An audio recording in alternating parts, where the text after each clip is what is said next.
This video is ground news. We are learning some new details about the man who... This video was brought to you by Ground News. At the end of last week, South Korea's statistical authority announced that the country had seen just 21,400 births in January, nearly 8% fewer than last year.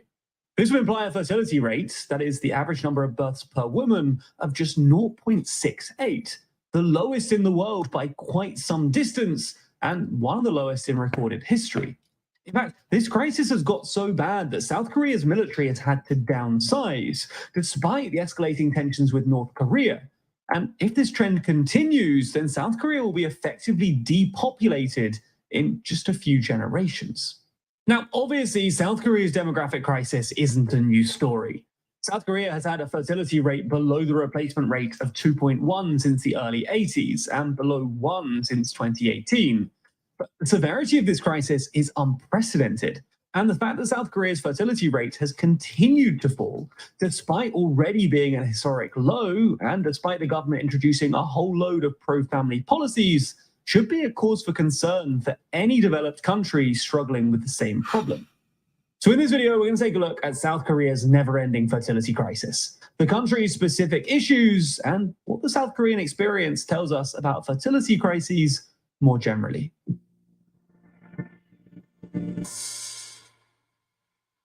Before we start, if you haven't already, please consider particularly bad its housing crisis and the growing ideological gap between young South Korean men and women.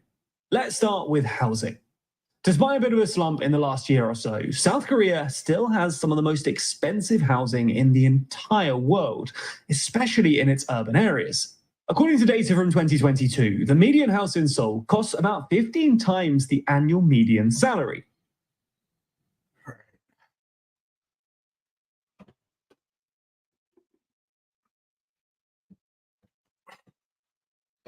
Sorry, I'm not wearing good morning, good afternoon, good evening, wherever you are. My apologies for not wearing a jacket, but it's, you know, my air conditioning's on 24 hours a day, but it's, you know, you can see I'm hot. So it'll probably be better for you if I don't have a heart attack. Richard Hoffman's going to join at 3 o'clock. I quickly want to call your attention to Nextbridge Hydrocarbons update. Nextbridge Hydrocarbons provides an update on SEC filings. The company wishes to inform shareholders it has filed its Form 10-K for the fiscal year ended December 31, 2023.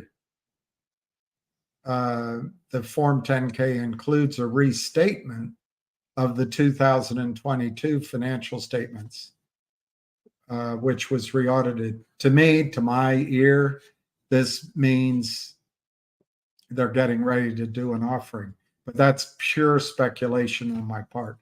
Nextbridge wishes to acknowledge the decision to re-audit the 2022 financial statements was in connection with a change in independent accounting firms which occurred in the first quarter of this year and the subsequent SEC action against our former independent accountant. As a result of this audit, the company determined to restate its financial statements for the year ended December 31, 2022. The restatement includes an increased impairment, which ain't good, of our Oro Grande property, which our new independent auditor believes to be more in line with current accounting standards within the hydrocarbon exploration industry during periods in which leases are subject to renewal and renegotiation. Remember, they have leases that expire at the end of the year. They have to renew them. I believe, if my memory serves, it's $25 an acre to renew it for 5 years. But what if it's renegotiated and it's a higher price? I don't know. We'll find out. Chairman and CEO Greg McCabe stated, quote, in light of events surrounding our former accounting firm, it was determined to re-audit the 2022 financial statements. While this has regrettably delayed our other filings, I believe it's in the best interest of shareholders to ensure that as we move forward and grow, that's good, we stand on solid ground.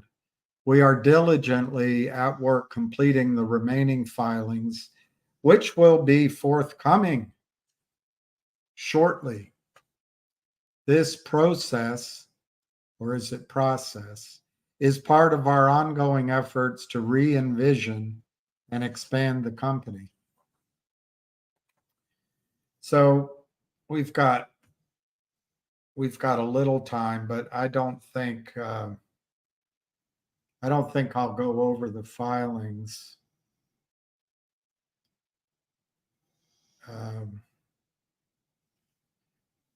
Right now. Maybe we can do it after Richard is on. Why? Because look,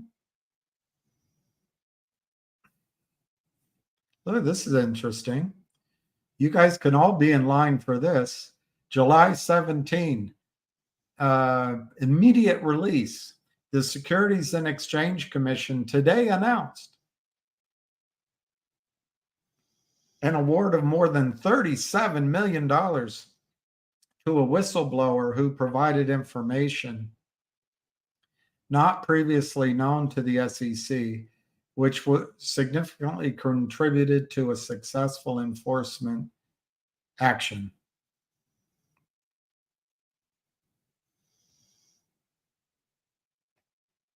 That's something. All right, let me go down let me look at some prices.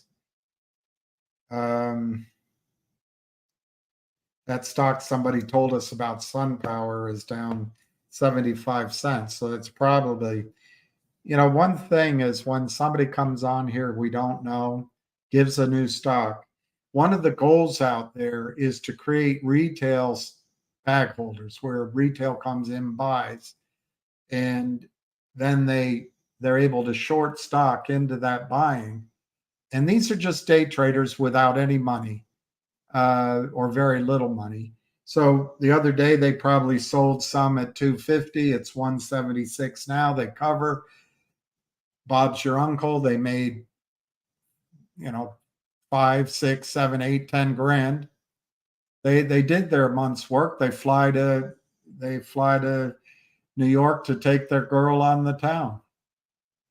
So you got to be careful.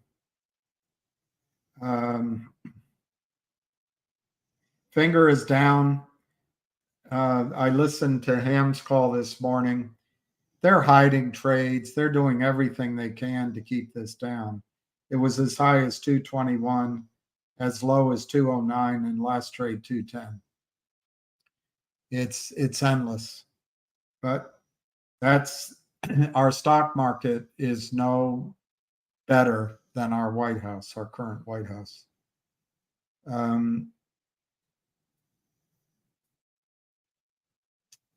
I have it on my screen. I don't know anything about it, but there's a company, ZAPP, which is up $1.11. I think it's too late to, you can do whatever you want, but you've got, when it's that high in price, there's plenty of room to fall. Logic, which PS 71, I tried to answer yesterday, but I guess I got off track. It's 0.022 to 0.024, and the bottom line is, after I went through my long-winded, I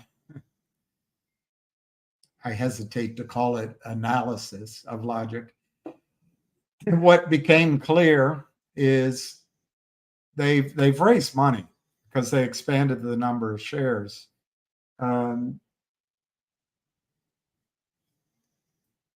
But it might mean that we're into the third quarter now.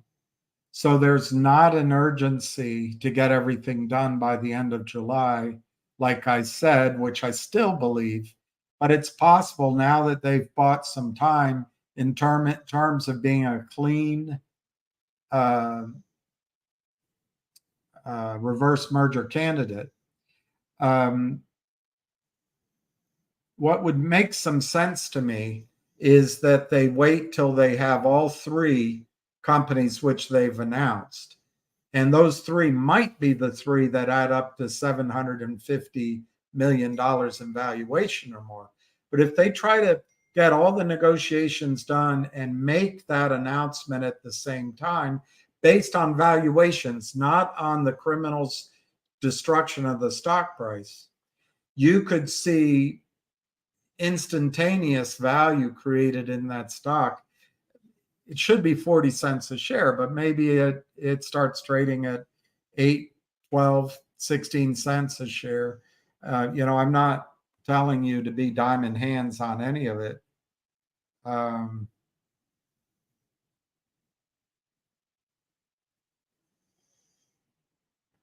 Wow. I'll keep my mouth shut on the news I just read.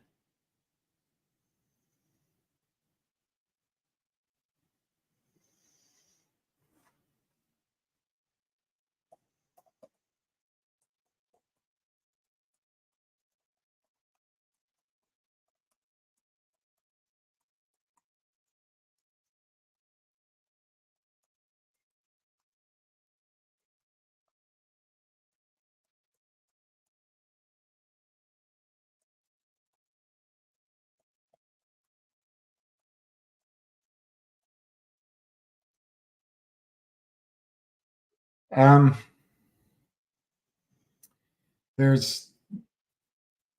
just keep that to myself. All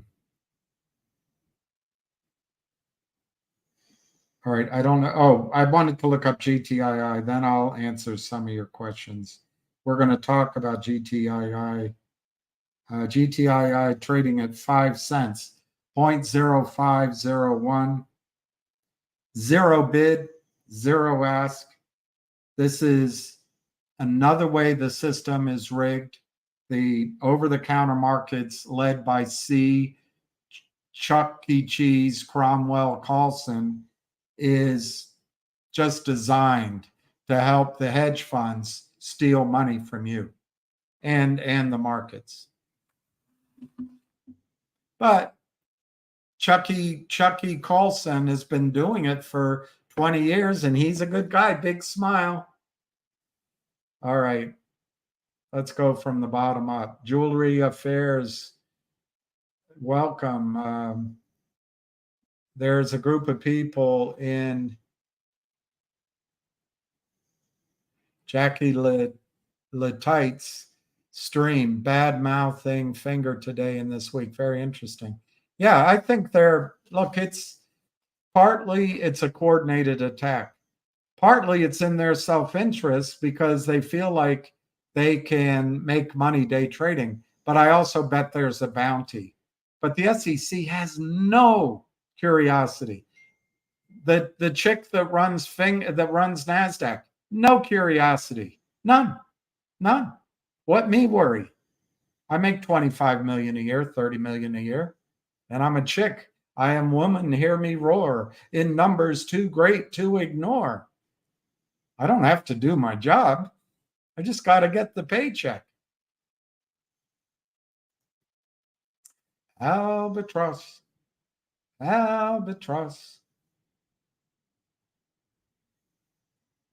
What flavor is it? How should I know what flavor it is? It's bleeding bloody seabird bloody flavor. Albatross. What's Ham's new Twitter name? I think it's called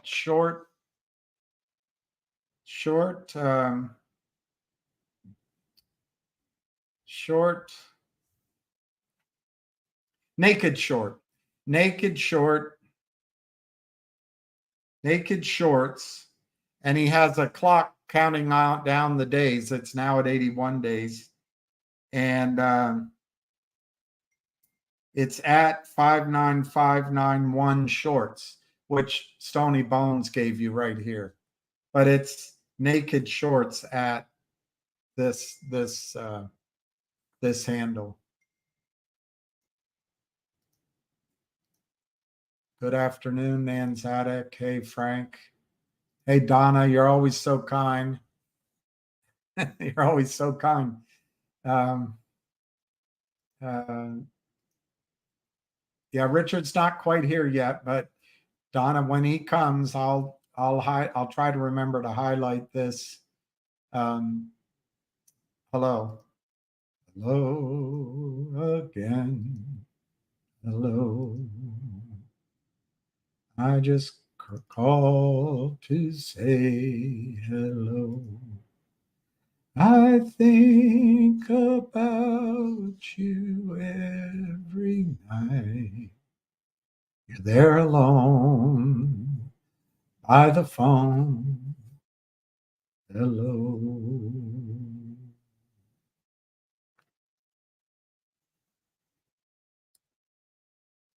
Condors, it's going to go down. They'll probably get it lower.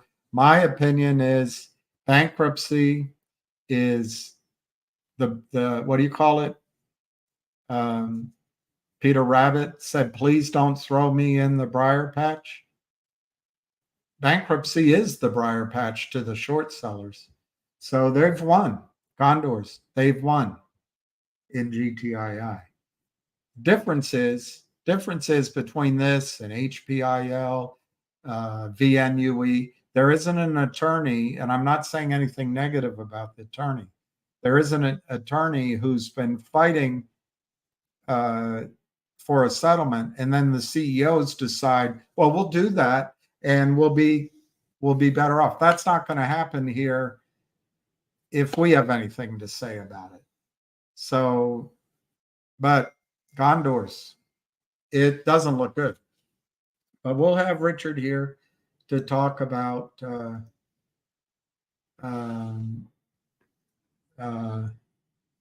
what's Ham's old one suspended. Yeah, it's called, I just said it, and I've already, naked shorts at Ham 59591 shorts. So it's naked shorts at Ham 59591 shorts.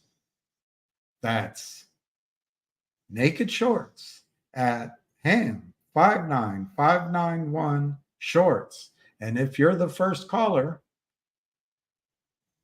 we'll go over that. Let me get to the top.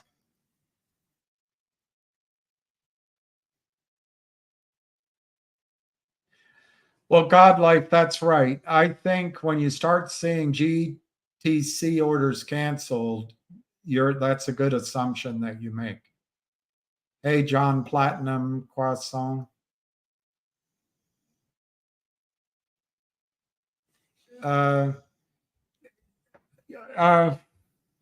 No, it's not an MMTLP situation. I read the executive market yesterday. I would do it again right now, except I'm expecting Richard Hoffman at any minute. But it is the rule 15-11-2B as amended, or whatever the heck it's called, is what they do. They get to hide behind a fake market. The over-the-counter markets no longer will allow GTII to have a bid and ask that's been made public.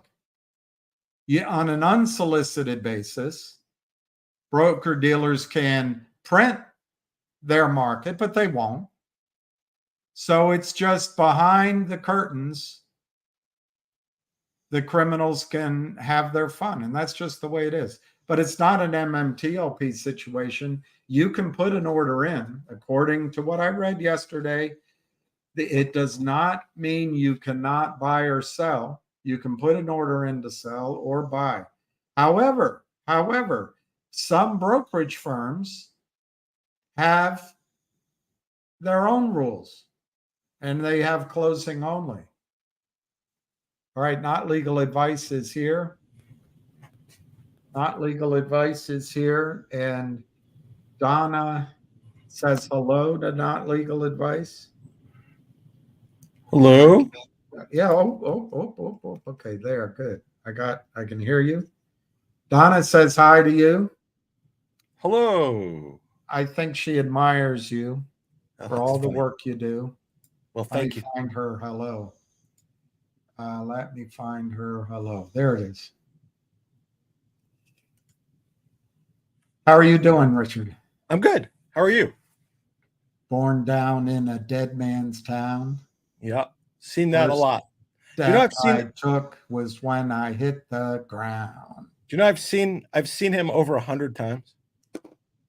I've seen him maybe 6 times. I always felt like above and beyond everything else that he gave gave you your money's worth if you went. Oh my gosh. He was incredible. And back then, I don't know if it's still true, but back then his music was very powerful. And yeah, he'd have a whole stadium silent while they listened, or screaming while he played. Yeah, he still has that command. And it's very impressive. You know, obviously he's 74, 75.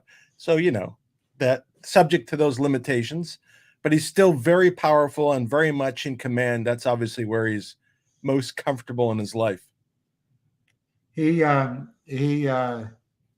I loved Clarence, of course. I guess Yeah. Clarence is gone, but he wrote a book about his life, and I read it. And boy, that's a good book. He had a tough childhood. His dad was difficult. And anyway. Like, you know, like everything in life, I'm sure that was a big motivating factor for him. And it probably produced whatever he was able to based on those kind of things that motivate all kinds of people. You know, it's usually not good stuff. It's usually the distress that motivates us. So he turned it into a positive way. I'm sure, you know, like ironically, this is like everybody. There was some point in time in his life when he started off, he probably just wanted to make enough money to buy a couple of beers that night. That was his level of how he used to lay awake at night playing basically a fake guitar. I mean, it was a guitar he made, or a kid's guitar, but he'd do it over and over constantly. And that's like that song he wrote. I get up, I comb my hair, you know the song. I see my face. I ain't talking about fire. I can't remember. I used to know all the words. I can't remember them anymore. I did tell you the one time I sat between Niels Lofgren and Clarence Clemens, and they were both really, really nice. That's all. One's a small guy and one's a really big guy. Yes, but the plane was divided, so there was a center aisle. But on one side is Clarence, and one side is Niels Lofgren, and they're both. You were on a plane? Yeah. The one time I got to fly with Springsteen and the E Street Band. So do you know your Métis is upside down? Yes, I do. That's kind of part of the, you know, listen, you want to see if people are paying attention, right? So they were both really nice. And you know, it was nice for me to see that they were nice people. So you know, before I talk about GTII, because that's what I'm going to talk about, of course, I you know, obviously the stuff with the assassination attempt is really interesting. And, you know, I was looking back, there are so many assassination attempts of presidents or former presidents that it really is distressing. I mean, it's not a novel experience. And I'm just talking about our country. Around the world, it happens everywhere. But I guess Lincoln was the first one to get assassinated. But I think Andrew Jackson, they did, and that was like 40 years before Lincoln. Somebody went up to him with 2 guns, and both guns failed. That's how he survived. And then I know that I think Franklin Roosevelt, there was an attempt at his life in 1933, I think, and they missed him, but they killed the mayor of Chicago in the gunfire. My own personal experience is not much of a personal experience, but every time one of these things happens, it brings me back to two things. So one, Squeaky from. well, that one I do, but I have more personal experience if it's really personal. First of all, to kind of set it in context, I remember kind of as a kid, John F. Kennedy being shot. So I would have been 4+, but my parents were foreign. They had moved to the United States. So they'd come in 1958, and I don't really think they understood the gravity. They understood that the president got shot. Did they speak English? They did, but they learned it as they got here. So I think it was more of a cultural thing. I don't think they would have the sense of culture of the United States after you've moved here 4 years and you've been, in unusual places with an unusual background. Really horrible places. So in other, maybe with someone who is, had been here multiple generations, it would have been more impactful. But I do remember kind of the dour feeling that occurred after John F. Kennedy got killed. So I remember the sense of the feeling. I don't remember any details, but I do remember in '68. So the current Kennedy, I guess that's his father, was running for president. He had obviously been the Attorney General of the United States. Ambassador Hotel. Yeah, he had been the Attorney General for the United States before under John F. Kennedy. I guess he wanted to run because he had come out against the Vietnam War. He didn't think Johnson was going to come out against the Vietnam War, so he threw his head into the ringer. There were two other candidates at the same time. There was McCarthy, who was kind of a leftist at the time, and there was Hubert Humphrey, which was more a centrist Democrat. They were all running. Johnson dropped out. So Kennedy thought, that position now, the anti-war position, is now going to be represented. So do I really need to stay? But he elected to stay in the race. June 5th was the primary in California, and it was a big deal because Johnson had dropped out. And what Kennedy did on June 4th is he did a north to south, and I think south to north, back to south, 24-hour journey across California. And in one of those stops was in LA. And my parents took me to where that happened. So I was about 9 years old. And even at that time, they did an open motorcade. So the person would be driving in a car. This is even after his uncle got assassinated. They still did it this way. And he would literally reach out and touch people. And I was 9 years old. I put my hand out and he shook my hand. And wow. I remembered that, I remember that as of today. So it was a memory that lasted all my life. And the next night he was assassinated in the hotel. So anytime I see that, any event like what happened, you mentioned Squeaky Fromm that was with Ford, Reagan, obviously this one on Saturday, just luck that it didn't end up differently, because obviously it could have, and probably for a good shot.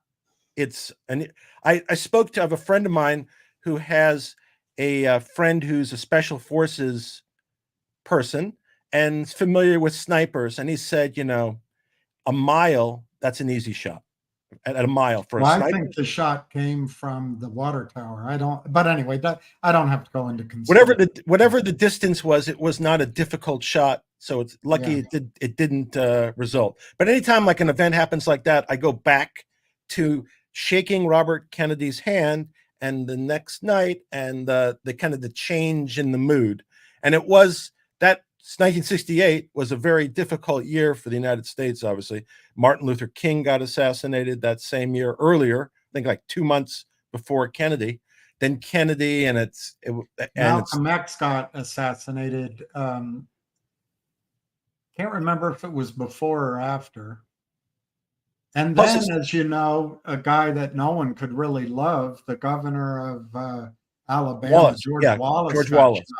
Yeah, yeah, yeah. He was no bright shining light, shot. but you know, he still got shot and he was He got shot. paralyzed. I remember, but I just remember '68, middle of the Vietnam War. So the you know, we talk about where we are today, and you know, there's quite a divide in the country amongst, you know, right, left. It is just the way it is.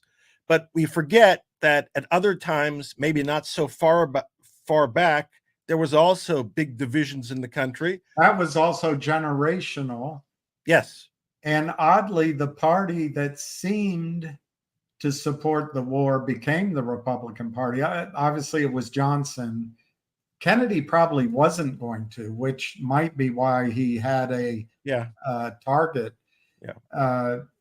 And I don't know. You may argue that this guy that got targeted now doesn't want war. I don't know. Yeah, we don't know. Yeah, it's interesting on the Vietnam War. You know this, but this was true 20 years ago. It's true today. Every year, as many people die from guns in this country as all the soldiers that died in the Vietnam War from the United States. Yeah, the Vietnam War, you know, relatively, you know, unless you were in it and suffered, because if you did, then it's the worst war ever. But it was just very long. It just had a long run. And my uncles were there, and they were not much older than I am, but they were there. I guess the French had a bad run before us there, and we probably should have learned from the French, just like we probably should have learned from the Russians in Afghanistan. You know, that there's some places you just don't. What are you going to do? Well, back then you had the draft, so it pissed people off. That you don't have that anymore. Just poor people go to war. I'm sorry, that's too broad a statement. But and then we had a better press. No one cares anymore. So no one's upset. Do you remember they had a lottery, right? They had a different kind of lottery. Yeah. Nowadays, the lottery is you can win $1 trillion. Back then, during the Vietnam War, and it wasn't at the beginning, it was towards the latter part of the war, I think the last few years of the war, the draft was on a lottery system. So they basically would pick out whenever you turned 18, they would basically start picking out the days of the year, 1 through 365, and you hope that your date was picked at the end, and because the ones who were earlier on most likely were going to get drafted. And it was a very different kind of draft. You can imagine if you were 18, imagine you're 18 years old. I mean, how silly this is. You're 18 years old and you're going to go away to a foreign country to fight. Seems pretty ludicrous to me. I was lucky in the sense that I didn't have to go. I was too young, so I missed it. But I remember, I remember at some point in time, I was old enough and it was close in time that I used to follow the lottery just to see where I would have fallen that particular year. But yeah, hard to believe Nixon that we got rid of that. I think it was Nixon. Yeah, then we got rid of him. Then we got rid of him. Yeah. Anyway, so let's switch to GTI a little bit. So I'm expecting today, hopefully, to get a date. So, you know, there's an action filed. Let me back up. There's an action that was filed in Superior Court, or I guess it's called Clark County Court in Nevada, which is the main courthouse in Las Vegas. That was filed June 27th. Yeah, June 27th. And then there was receivership and TRO papers that were filed. Then there was a bunch of legal maneuvers that occurred. And after that concluded, which concluded this week, the case was transferred in effect back to state court. So we have a new judge in state court, whereas that's a good legal term. Whereas two of the maneuvers that happened were the judges got bounced. So one side said, I don't like, or would maybe I'd say like, but wanted a different judge. Then the other side wanted a different judge. Now we're on judge number 3. Judge number 3 will be the judge.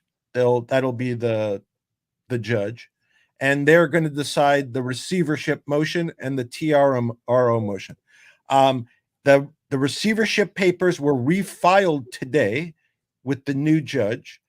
I would expect that either today or tomorrow, the judge will either sign papers or will set a hearing date, one or the other. I would expect the hearing date to be short term. So sometime next week is what I'm speculating, but I hope today to have that information. At that hearing, and again, now I'm in full speculation. At that hearing, if it's a hearing on the issue of the receivership, then the court would decide the issue of the receivership, would decide whether to put a receiver in temporarily or permanently, decide what powers the receiver would have, and, in essence, try to take over the day-to-day operations of the company to kind of stop whatever needs to be stopped, if there is anything to be stopped. By the way, I guess I should say that this is all opinion only, not legal advice. So take it for whatever it's worth. I'll leave it at that. So that's what is, for idiots like me, what is receivership and what is TRO? Yeah, so receivership is, there are people that are theoretically qualified as managers of businesses that are in distress. And they are engaged by the court to take over a company and to manage the company temporarily. And they have to report to the court, issue reports, etc. But they basically take over command of the company. And then, they, if given the right, they could pursue lawsuits against management. They have all the powers that the court provides to them. And in the request for the receivership, you'll ask for certain powers. So that's the receivership. And a TRO would be to stop them from doing certain activities. So you might say, don't sell stock, don't don't spend money. Those Temporary kind of restraining order. Yes.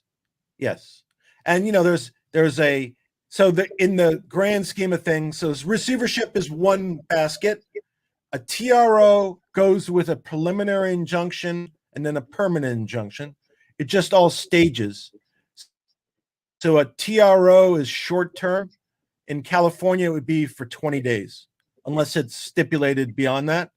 And then you'd have a hearing on, if it's for 20 days, on the 20th day, you'd have a hearing on the preliminary injunction. Okay. And if a preliminary injunction is granted, that stays in effect during the entire case. And if you win the case, then you would get a permanent injunction, kind of like that. Okay. So the effort at this point in time is to try to get a receiver in, to try to take over control, and to then take whatever actions are needed to take back whatever needs to be done. Part of that is, obviously, everybody saw the stock went crazy yesterday, I think, and it has a new status as a expert position. It's a market expert position for OTC.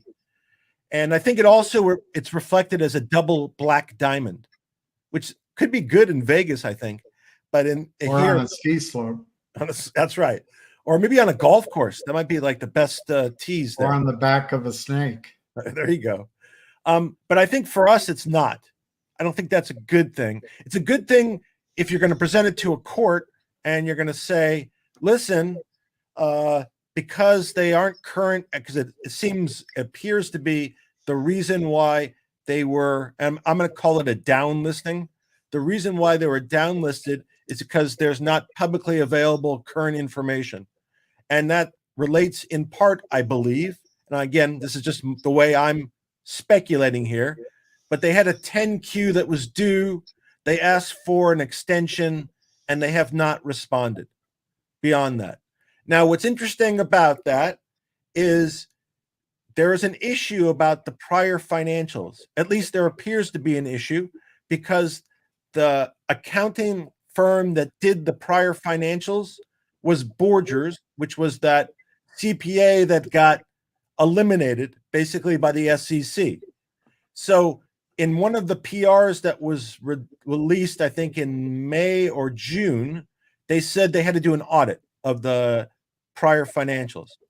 So, which is interesting in light of this.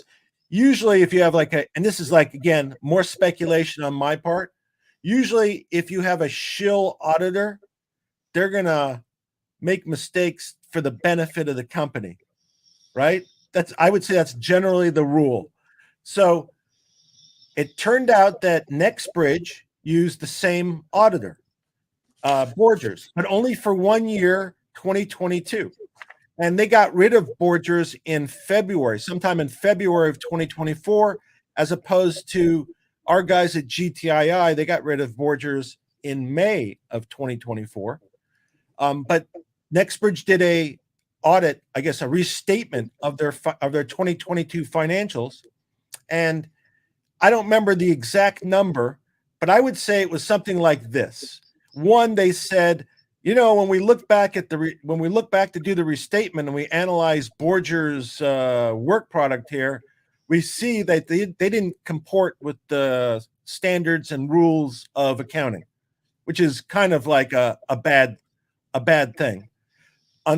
Secondarily, what they did is they reclassified the largest asset that was held by NextBridge as not an asset. So, and just to explain the press that release, it calls it. It includes an increased impairment of our Ora Grande property.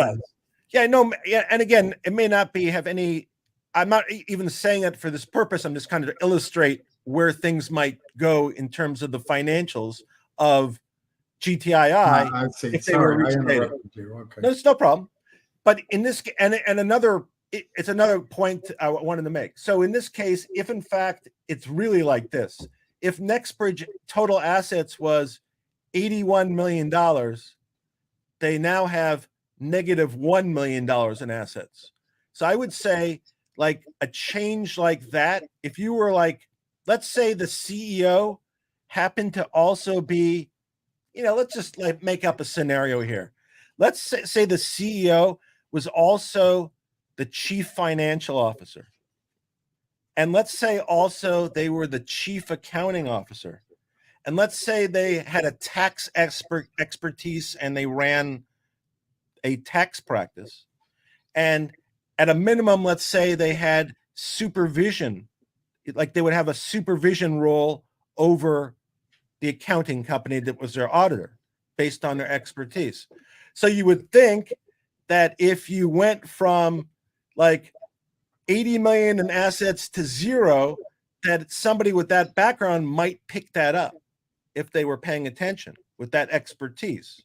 So I wonder, now taking it to GTII, where we have 2 years of financials. So in NextBridge, it was only the 2022 financials that they did.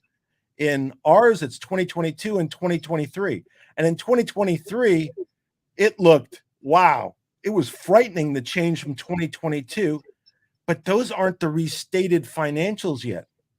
Those were what Borgers did, apparently under the supervision of the CEO, CFO, CAO, tax expert, and we haven't seen the restatement. Now, apparently they're doing an audit, so it will be interesting to see what happens from that. But I was wondering, you know, in light of the fact that somebody was supposed to be watching the chicken coop, that if they didn't, would the new COO and CEO have an obligation to pursue the prior one? I mean, like, for example, so let's, for the sake of discussion, let's say like GTII decided to hire some new guy to be their CEO and CEO. And he discovered that the guy who was supervising the audits did a terrible job. Wouldn't he have an obligation to go after that guy, even though that guy might have hired him and might have given him shares? I think it's, you know, an interesting question to ask. And I think it creates a potential conflict of interest where the interests of the new guy might be different than the interests of the shareholders. Perhaps it'd be interesting to see how that plays out. So I was just kind of like, that was just pure speculation, just talking off the cuff, tough, not really about GTI per se. But it'd be interesting to see what happens when, if in fact there's a restatement of the financials of GTII, what isn't in there or what is characterized differently than maybe somebody who is doing it in a professional way was. You can ask me whatever you want. All right. You know, Aaron, I never saw your posts on X, so you don't need, I mean, thank you for your apology, but I'm not upset with you. I didn't see what you said. So let me, we even talk about MMTL anymore, We do. or it's a lost cause? I don't think it's MMT, in my judgment, and we can stay off of this subject or go on it. I think MMTLP is lost.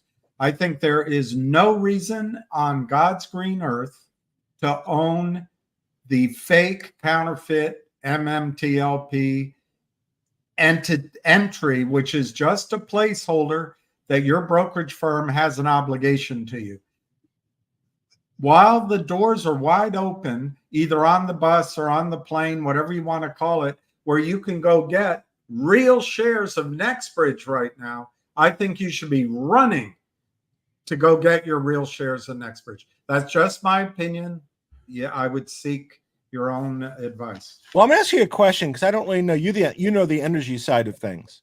Yeah. So if I'm going to ask you a question. If NextBridge could generate electricity at less than 8 cents a kilowatt, how does that work? How does that do in the marketplace? There's two things. I'm not an electricity expert, but in Texas and New Mexico down there, natural gas is essentially selling for free. The last time I heard a price, it was 35 cents an MCF. That was weeks ago. I don't know what it is right now, but it's basically for free. So they unfortunately years ago, like the state of Kansas, they flared everything. They flared all their natural gas. They did it in Wyoming 100 and some years ago. It's a tragic waste of a resource, but it comes because you can't really store very much natural gas. There's not a pipeline. It's just a short-term economic decision, and it's a real problem. I think they may have, and I don't know what it is. So I've just kind of heard. So when I talk about this, as much as I was offering opinions before, this is like one step behind an opinion. I think they have a way. They might have a way of undercutting the local market.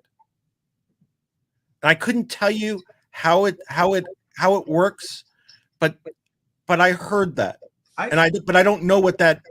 I don't look know into that because I don't know what you're talking about exactly. But my opinion is Texas is hot, as you know. Yeah. And what the electric load around the country, yes, we have some 20% is nuclear power. We have coal and we have some oil-based power plants. But the marginal demand for electricity, for air conditioning, is provided by these huge, essentially jet engines. They set up out in nowhere and they run on natural gas to generate electricity. Well, Texas is a perfect place for NextBridge to either be a partner in or set up a utility that provides electricity. That's one thing they could do. So they could take, just in my example, they could take 35 cents an MCF, convert it into electricity, and sell it as electricity. Maybe it's worth $3 or $4 an MCF going backwards.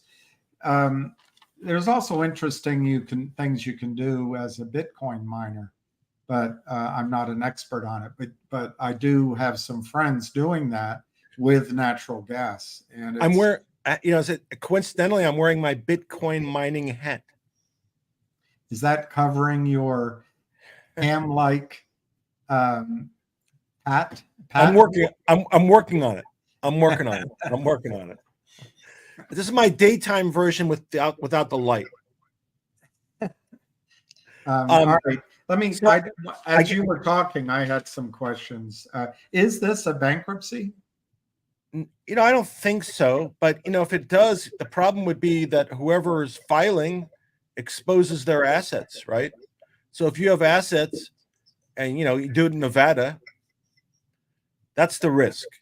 And beyond that, and I spoke about this at one point in time. If it goes into bankruptcy, then if there are shorts because of Sorrento Therapeutics, there might be a way of getting the shorts to have to cover in the bankruptcy. It's happened. And that would be a big, and by the way, I would love to see that, to see if that would work. So, I've spoken to Little JR. We've talked about that, how it would be interesting to see if you could get a company in and you could have the judge force the shorts to cover. And so that the shareholders then get at least a reasonable return in a quick time frame. In Sorrento Therapeutics, it happened. All right, I'll look that up. Sorrento Therapeutics. I wouldn't hold your breath. I think bankruptcy is exactly where the shorts want to be. You know why? Because there's no closing transaction. They don't have to pay taxes. On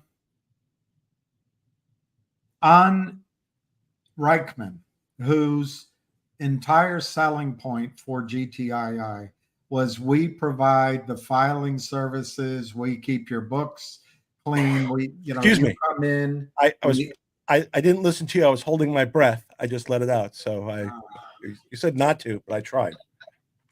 Is the country your parents from, are they known for a sense of humor? No, obviously not.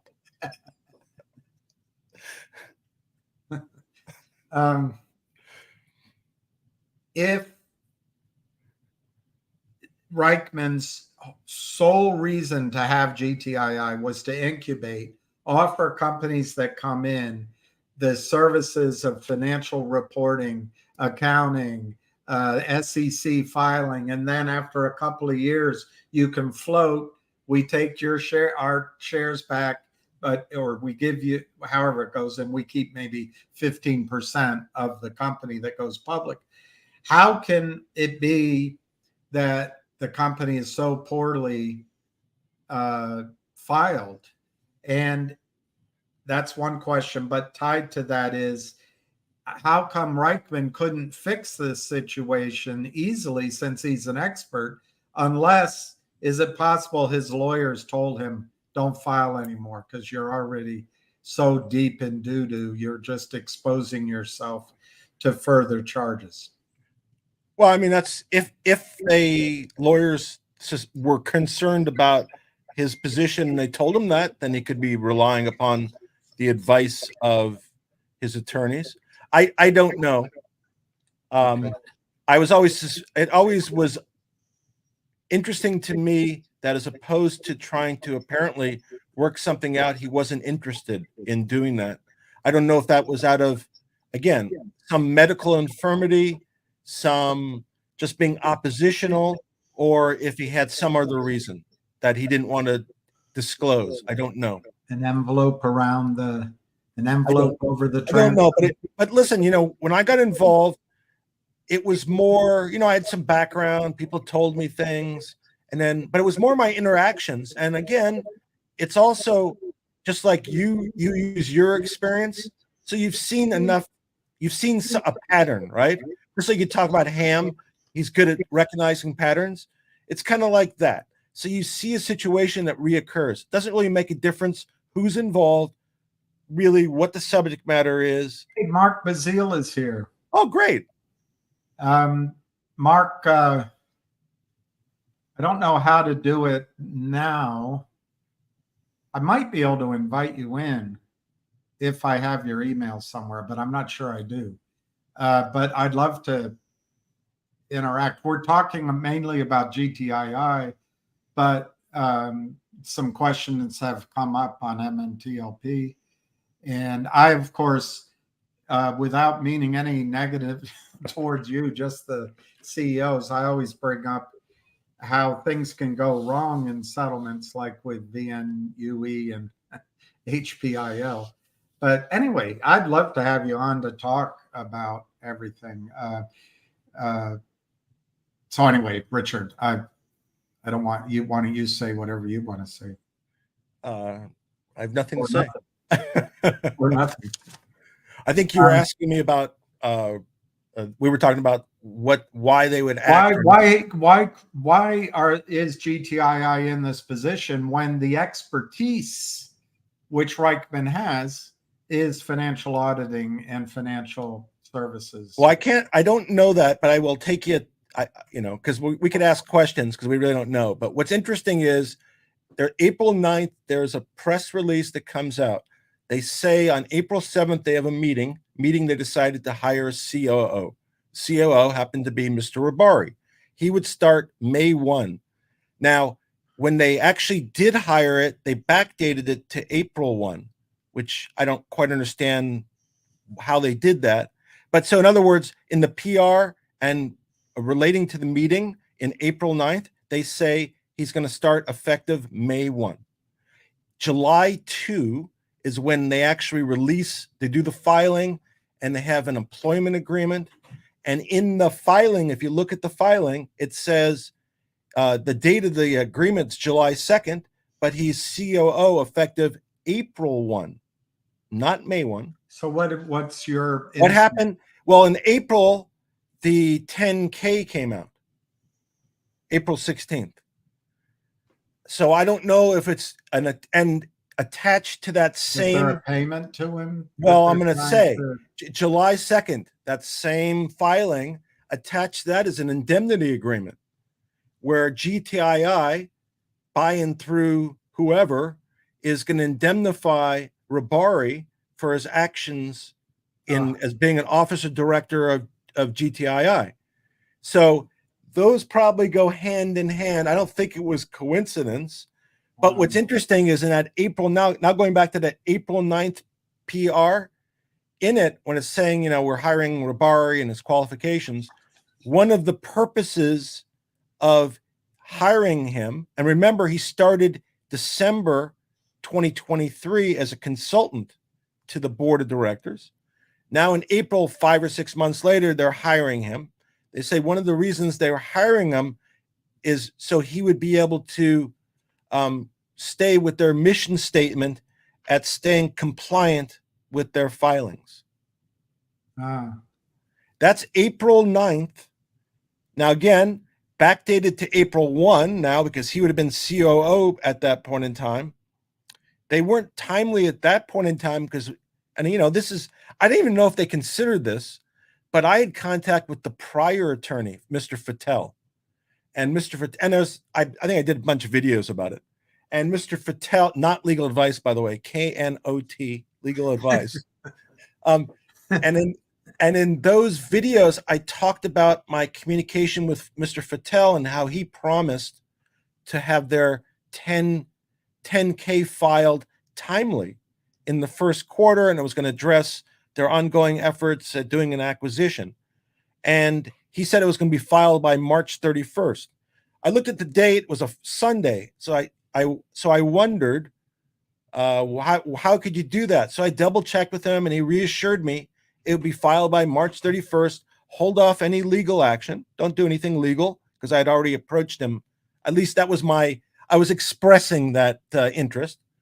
And March 31st comes, they don't file it. April 1st, they file an extension. April 16th, they actually file the 10K.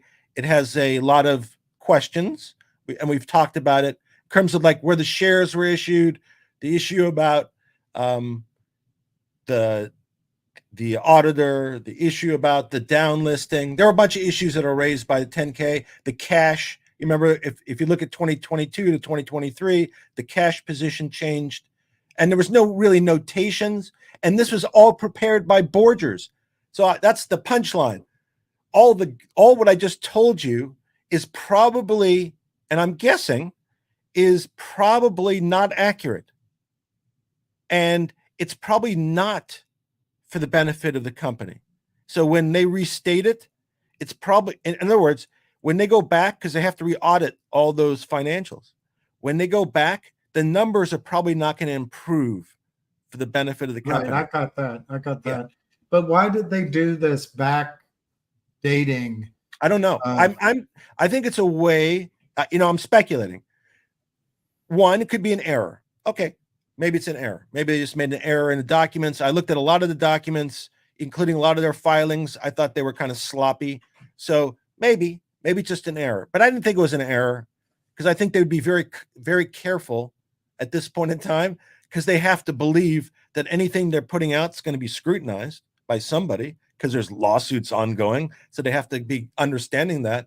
So the way I look at it, I think the indemnity agreement attaches with that date.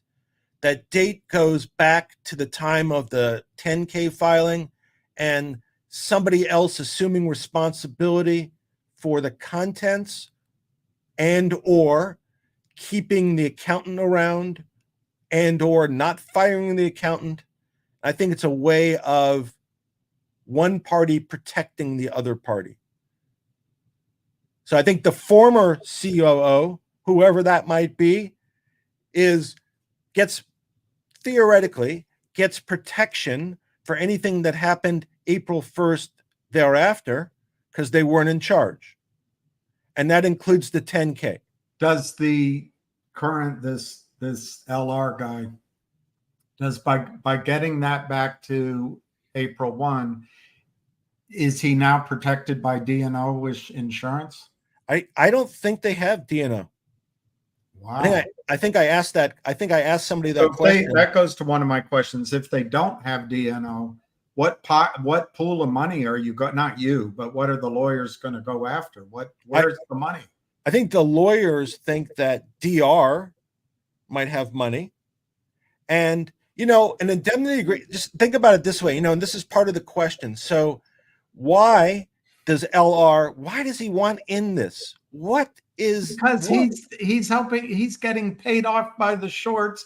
He's helping the shorts. I'm gonna exclude that. In my opinion. Okay. I'm just saying. I'm gonna say on the up and up. It's all on the up and up. I'm gonna say it's all on the up and up. All right. Why would he want to get involved in this scenario?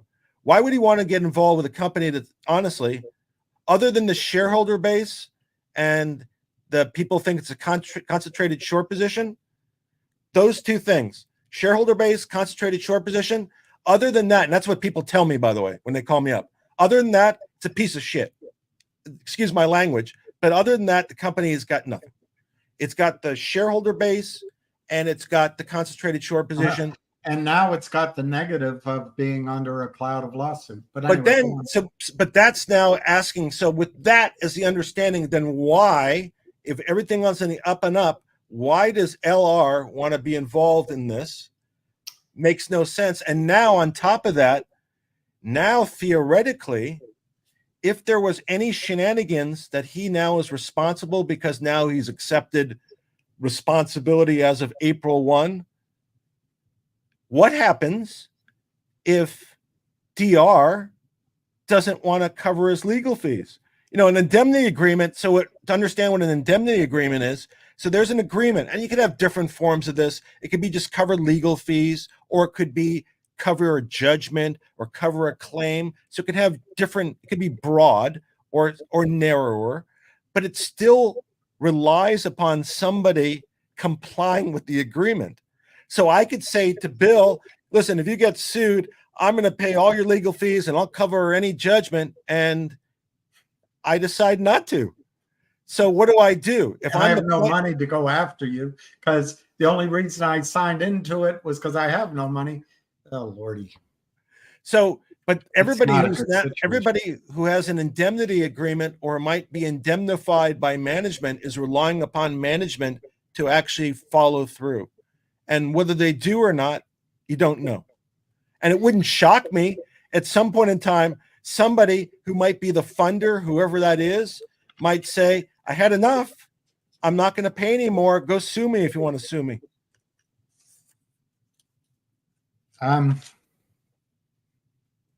I'll look at some other questions here, but do you think, I heard that DR took as much as, or he and his close associates took as much as $40 million out of this company over the last months? Is that, and is there any, I don't know how to track what he, I have no idea how to track what he. I didn't see that in the complaints. I'm just kind of like focusing on the All right, their okay, two all complaints. I didn't see anything in there.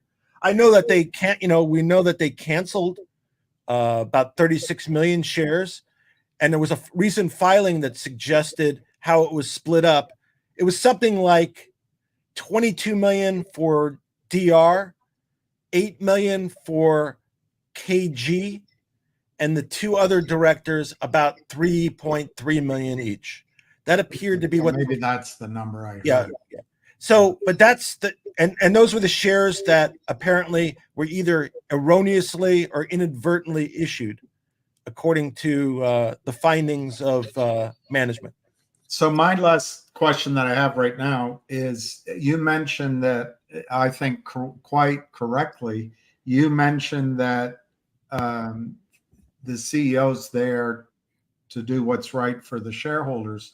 What I notice in all of these situations, once lawyers get involved, not Mark, not you, but I'm talking about lawyers like the ones the Kramers have, that guy and his daughter. I can't remember the name, but the lawyers that give advice to the board and to the CEO seem to split the CEO's obligation to the company from the one to the shareholders.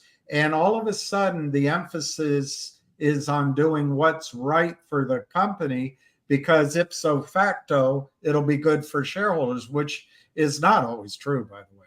So I guess it's a general question. Does my observation hold any water, or am I, just trying to be too clever? I think it's a quandary, at times, your own self-interest versus your fiduciary duty to the shareholders. And I think there are moments where we are challenged and we may make the wrong selection. And, because I hear about this particular gentleman, DR, I hear that like prior to 2023, right. and we don't know because we don't really know what occurred prior, really, right. Because, in a small company, and I don't really hold any malice to anybody like that. I see how things like this work. If you have a small company for a long time and nobody challenges you, you expect nobody to challenge you. And you probably do things that maybe you wouldn't ordinarily would do if you knew somebody was breathing down your neck the whole time. And so you might do something that's, it's kind of like how culture changes. Something that was 30 years ago that was acceptable today might get you in trouble. Yeah, that's a good point. Or you intended to even it up, reconcile it something. in a month or two. So you may operate it under the best of intentions, but now, things have changed and now somebody's calling you out and now you're stuck. So that very well may be what happened here. I don't know. I don't hold necessarily that somebody was acting out of malice or anything like that. But I understand, you get kind of used to, you get an expectation, and it may not be a realistic expectation. And especially as we age also, as we've noted by our current president too, we might get more stubborn and more resistant, and we may not appreciate what's in our own best interests. So unfortunate.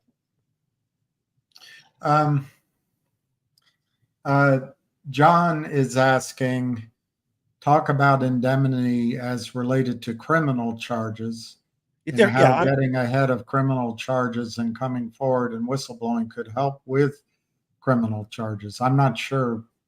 Yeah, so let's clarify the two. So indemnity, when I'm using it in a civil context, and that just means to cover your expenses or to defend you or to pay civil claims. I think what John is asking about is immunity. So in immunity in a criminal sense would be you are protected from prosecution, and generally there's a quid pro quo. So you're going to testify against somebody and they'll give you immunity, and that's how that works. So kind of two different concepts. So is the indemnity for actions taken before April 1? I think it's his actions taken in his scope. I don't have it in front of me. I think it was as an officer and director. I don't think it was as a consultant, but I don't remember. Okay, honestly, as I right, sit here. okay. But that's a difference between the two. Indemnity is civil and immunity is criminal. Not exactly the same thing, but kind of a similar concept. Okay. I do hope a whistleblower comes through and in some respect on some stock. I guess it would be very frightening to be a whistleblower, honestly. Well, there was, now that you mention it, there was a whistleblower from Alpine months and months ago. I don't know what happened to that whistleblower. I think it'd be frightening because I would be afraid, honestly. Listen, it's not like it doesn't occur to me, but I'm pretty public about it. So, if I'm going out and I'm like talking about GTII, okay, could somebody do something? I guess. But I'm talking about it. So I guess the first people they would go after would be the people I'm talking about. So I would think, whatever. But, there's a lot of big money. So somebody who's got 40, 50 billion dollars and you think you're going to like impact that pile, listen, people have done things for a lot less than that. So I think, whistleblowers, that's why there's so few whistleblowers. I think most whistleblowers are concerned about their safety. And we know how good the government does at protecting people from danger. You don't want to commit arkancide. You were a pope in your previous life. Il Papa, I'm not sure that's possible, but I guess. Well, there was a Polish pope. My parents were from Poland, so I guess it's possible. We might be related to the Polish pope, I guess. If you go back far enough, we certainly are. Well, the Polish pope would hold mass for the freedom of Poland. He would pray to Mary, and he believes that that's why Poland became free, was Mary. Anyway, that's beyond my. Poland, I think, holds the record for the country that has been divided the most. Well, it was its own aggressive empire at one point too. I know it got in a war with, I believe, Sweden, Charles the 12th. Anyway, this is not over, Aaron says.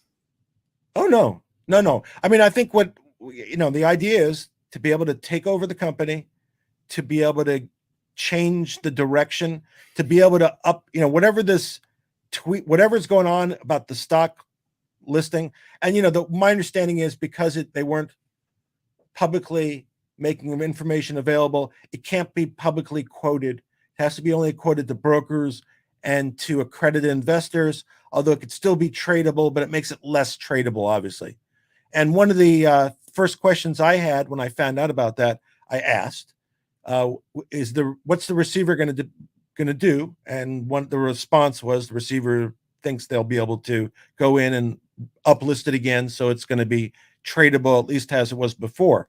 Now, that's not where it would stop, because if people are following GTI, they know that it was downlisted in April of 2023 down to pink sheets. So if there is a way to remedy whatever, and we don't know the specific factual reason, is it like, giving shares to masseuses and mechanics? I don't know. Is that possible? I don't know. Is it some other reason? If you recall, there's allegations of the complaint that the CEO gave shares of stock to both his masseuse and his mechanic. I don't think that's the same person. I think the masseuse is different than the mechanic, but you never know. Very skilled if they can do both, I think. That'd be quite a skill set. But a lube job, I guess. I guess, whatever. Something you just said, and it's something you said was important. It left my head. That's an interesting question. Do I have an opinion? Feeling either way, yes. I have an opinion. I have a question. You mentioned two assets the company has, other than you didn't mention a tax loss carry forward. They probably have. They maybe not. One of the assets is this idea of a concentrated short. Do you think in the bank's bankruptcy? Well, you don't even know if it's bankruptcy. In this court cleansing, that they can get rid of the pressure to have a short squeeze. I don't know. I don't know. Yeah. Yeah, I wonder about that too. Again, that's why I approach it. I approach it with the short squeeze not being in the cards. That's the way I look at it. I don't even consider the short squeeze. I just consider the company, and I consider if you bring in revenue to a company that's got zero revenue, that's usually impactful. And if they can make money, it's impactful as a company, and that's how I'm looking at it. Go ahead. Sorry. No, go ahead. Jump in.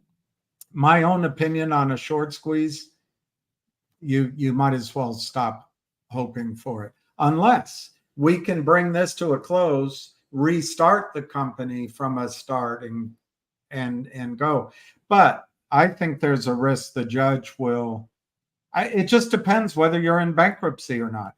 Bankruptcy, as I understand it, will cleanse the company of all its obligations, all those situations, and you start again without a naked short. Again, subject to what I mentioned about Sorrento's Therapeutics. And I don't know if it's going to be successful. I just know I happen to follow that case, and we did a video. JR and I did a bunch of videos on it. All I know is and I did talk to the attorney about what happens. We talked about bankruptcy. So they would pursue him into bankruptcy too. So, but if in fact they went into bankruptcy, I would certainly lead the push. And I think there's big enough shareholders out there that would probably finance it to go after the shorts in the bankruptcy, to file an action against the brokers, because this is what happened in the Sorrento Therapeutics. Within the bankruptcy, they filed an action. And they filed against the brokers, and they made the brokers disclose their short positions. So when the judge, if there had been 10 million shares, the judge found out, oh, there's 20 million shares. So what's up here, guys? Then the judge gave the opportunity to the shorts to close out their positions. And so a bunch of them closed out their positions. That kind of capitalized the company, recapitalized the company. So it did, because the money went back to the company, not to the shareholders. This is a derivative action as opposed to the class actions that we think about, where the shareholders get a coupon for 75 cents off to Carl's Jr. The proceeds here, minus whatever the legal fees or whatever the costs, go back to the company. And the idea is, to the extent the company can get these assets back, it'll recapitalize the company. If it recapitalizes the company, then the company can go out, do acquisitions, do whatever, and then there's value. That's kind of the whole scenario, and I think that's what's sought here. The first step being the court in Las Vegas will have to issue some type of order. If they don't, the case goes on, but they still have control over the company. I would think that would be really problematic myself. I'm trying to find a chart on Sorrento. So back in 2009, you're talking. No, it's recent. 2022, I think. Well, it traded up. Yeah, it did. I think it's been traded. It was a drug company. It got into trouble because it had a breast cancer drug. This is kind of like apparently. Here's another problem. I'm going to point out a problem in the United States. Here's the problem in the United States. Sorrento Therapeutics is a problem in the United States. Sorrento Therapeutics is a breast cancer drug. What happens is a company based in LA, right, who's run by an inventor, creates these drugs, already had a breast cancer drug that I guess was similar to this and had a deal with some big drug company like Merck. I don't know if it was Merck, but something like Merck. So it was making a lot of money. It bought the rights to that drug in the other company. It killed, and it was collapsed. Yeah. It killed the drug. It just put it to bed. So we're not going to compete with them ourselves. We're just going to put this drug to bed. They ended up in litigation. In the litigation, they had 2 arbitrations. The bigger drug company got a bigger award in arbitration than the little drug company. That's what forced them into bankruptcy. And that's when they got heavily shorted, when they had no cash. But the whole point was a drug that could have been used for the benefit of women with breast cancer literally got killed.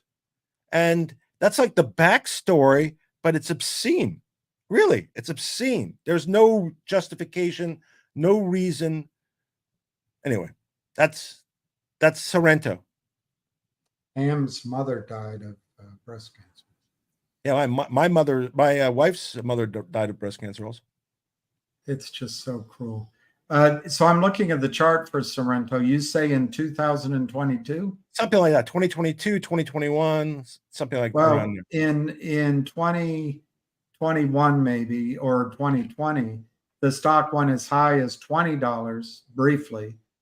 And then in 2021, it was as high as maybe $17 or so. Briefly. Yeah, probably what happened is when it got a buyout offer by that company in LA, I guess, the stock probably took off because of that. And then when it was understood what the real ramifications were, and that the drug was coming off the market and litigation ensued, they didn't have as good a lawyers as the other guys.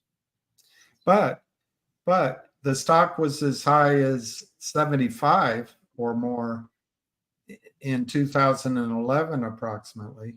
So if you call, that wasn't really, that gave shorts an opportunity to cover, but it didn't really cause a massive life-changing event.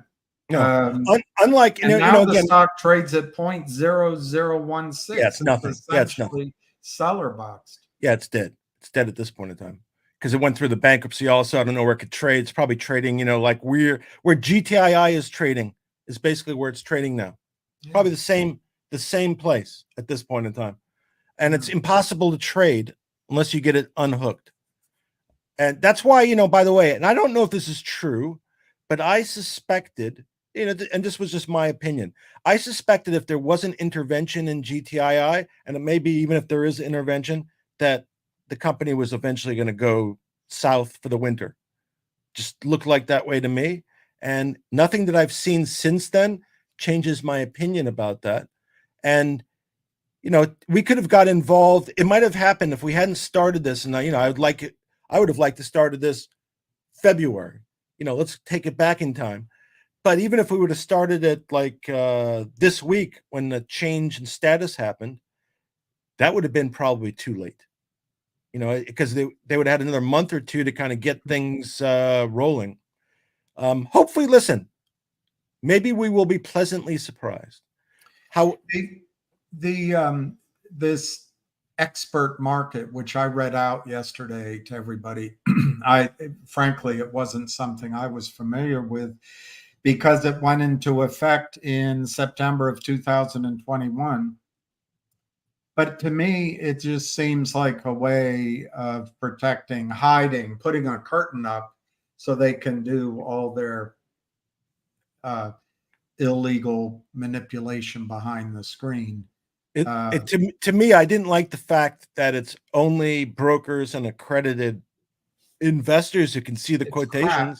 But the thing you could answer, apparently it is. I'm not a lawyer, but it fulfills the requirement to have a legitimate trade or something, the obligation. Yeah. Legitimate bid. I think a bid, and I think it was a bid. I don't have the statute in front of me, the rule either. But yeah, reflect that they were carrying out their obligations to pretend to have a market. I think that's kind of how I interpreted it. You're gonna satisfy the obligation to have a market for this security, even though there's really not a market, but for our purposes in a fiction, you've satisfied it, and therefore you're okay. But there's an obligation, I assume, in court cases or when you're doing a trade to settle things up to get an accurate market price. And it seems like this fulfills that obligation. I can't find the legal term. Yeah, I don't have Anyway, it. Yeah, I don't I have it in don't front of- believe it. I think it's all a big smoke screen. Well, I'm not super trustworthy of the process.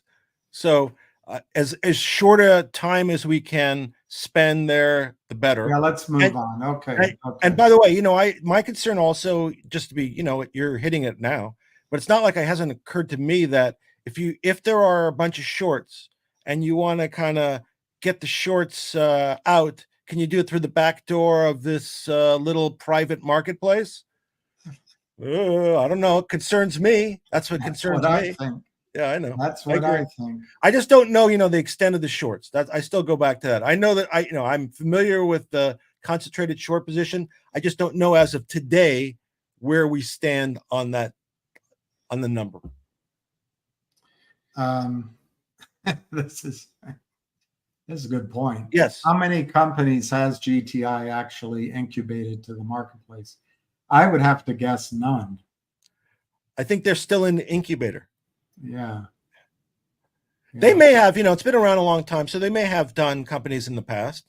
They may, apparently they've done, listen, there's one transaction. Okay, let's examine. I think it's in the complaint. In the complaint that was filed in Nevada, it refers to a deal between, I don't know if this is 100% true. This is just an allegation in the complaint. It's a verified complaint, but it's just an allegation. So we'll see if it turns out true. But there was a transaction in which somebody with an entity approached GTII and said, "You want to acquire us?" And they said, "Yes." And they did.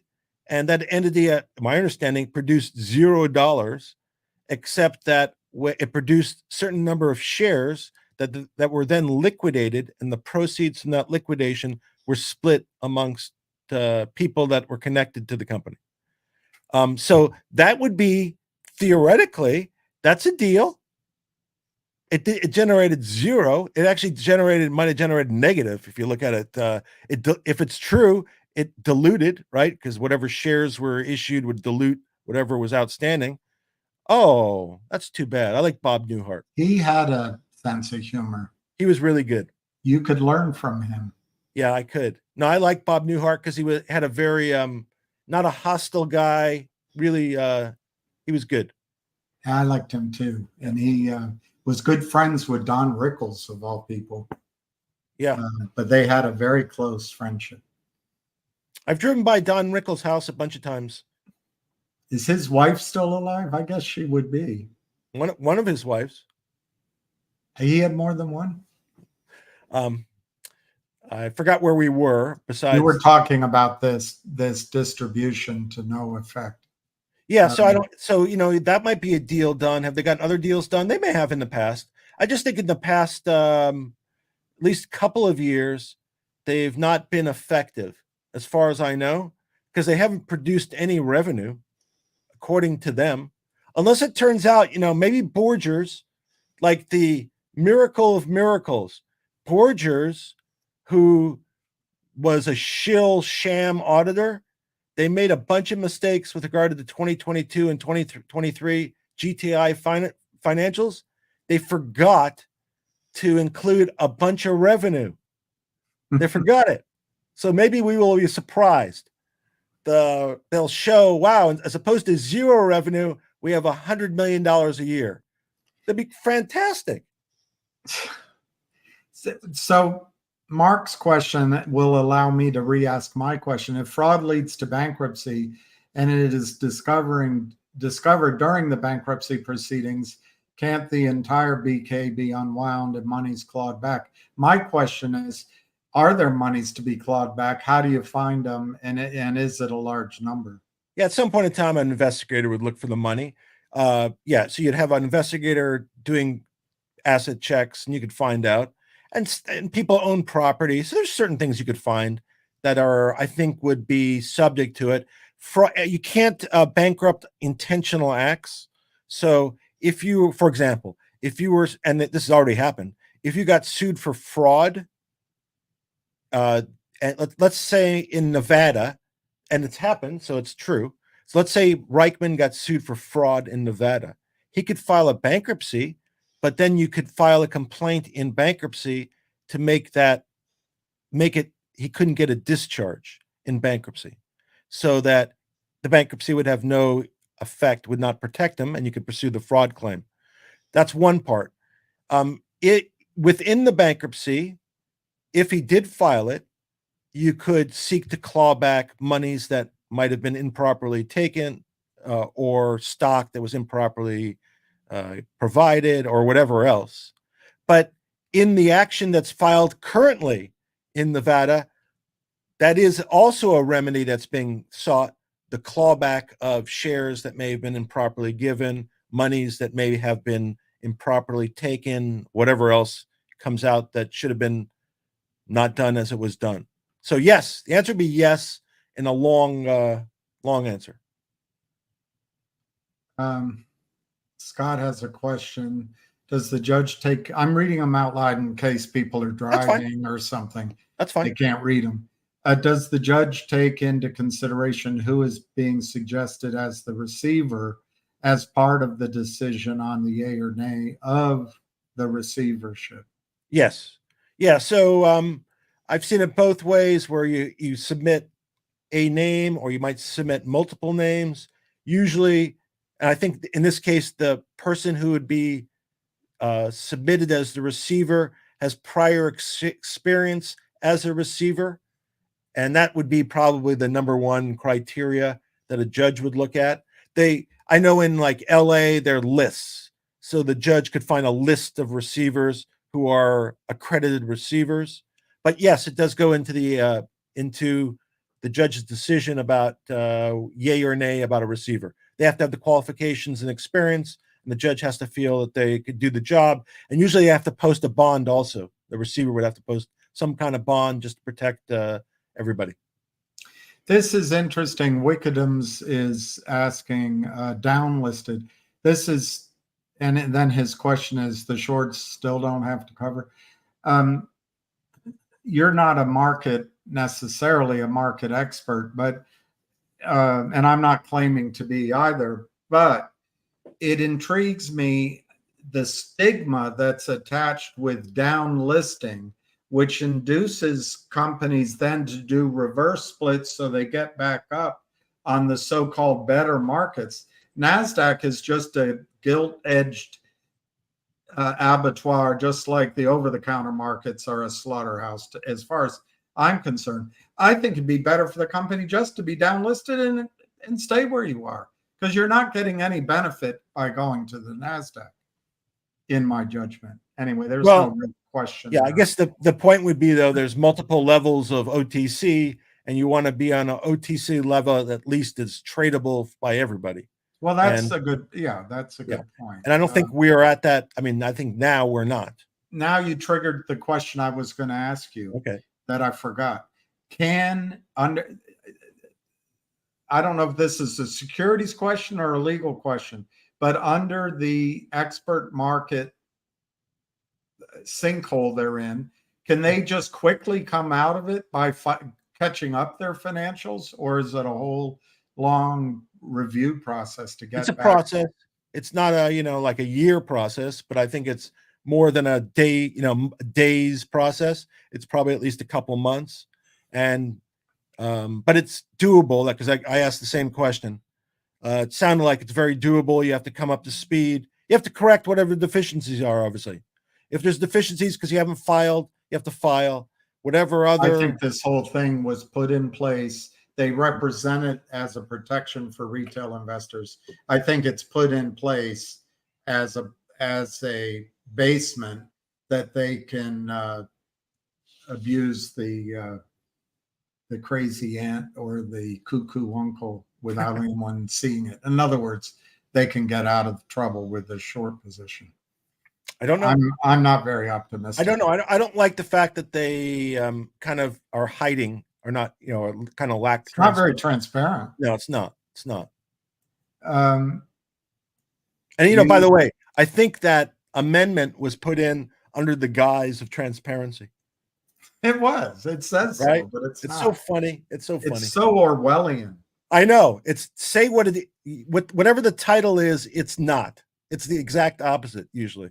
I was in Christopher Hitchens' home a couple times, and it's all books, a whole shelf. I came down and there's all these books, and he's standing there with his scotch. He's great. I really enjoyed him. Very smart. I said, God, you have all these books here? My girlfriend would never allow me to do this. I said, I love it. He said, get a different girlfriend. But what on his shelf were every book that Orwell had ever, and he had read it. I said, is he that important? He said, yeah, he's one of the most important people to read. I only read one of Orwell's books. Jerry Rice was a great receiver. I agree with that. But why is that? I agree. I don't know why that's. Also, I think at Panda Express, they are starting to serve the Jerry Rice.